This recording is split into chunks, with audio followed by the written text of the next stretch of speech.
தொண்டை புண்ணும் செரிமான கோளாறும் தீர்க்கும் கிராம்பு. கிராம்பு is a powerful Siddha medicine. கிராம்பு பக்கவிளைவுகள் மற்றும் கவனிக்க வேண்டியவை. அதிகம் உபயோகிக்க கூடாது. ஒரே நாளில் 2 முதல் 3 வரை கிராம்பை விட அதிகம் சாப்பிட வேண்டாம். உடலில் அதிகமான வெப்பம் ஏற்படுத்தும். கர்ப்பிணி பெண்கள் மருத்துவரின் ஆலோசனையுடன் மட்டும் பயன்படுத்த வேண்டும். சிறுநீரக நோயாளிகள் சிக்கனமாக பயன்படுத்த வேண்டும். நுட்பமான மருத்துவ உண்மைகள். கிராம்பில் உள்ள யூஜனால் மற்றும் பீட்டா கராயஃபிலன் போன்ற வேதிப்பொருட்கள் நம்முடைய சென்ட்ரல் நர்வஸ் சிஸ்டம் ஐ சீராக செயல்படுத்த உதவுகின்றன.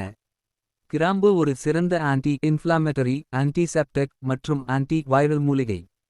இது ஓரல் கேண்டிடைசிஸ் மற்றும் கம் இன்ஃபெக்ஷன்ஸ் போன்றவற்றை குணமாக்கும். ஒரு கிராம்பு பல தீர்வுகள் என்று சொல்வது உண்மைதான்.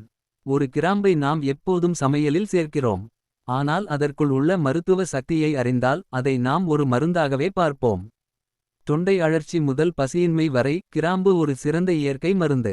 உடல் ஆரோக்கியம் குறித்த இத்தகைய அரிய தகவல்களை தாங்கள் தெரிந்து கொள்வதுடன் மட்டுமல்லாமல் மற்றவர்களுக்கும் தெரியப்படுத்திட இதனை அதிகம் பகிரவும். இயற்கை உணவு மருத்துவ ஆலோசகர் பாரம்பரிய சிகிச்சை சித்தவைத்தியர் சுரேஷ்.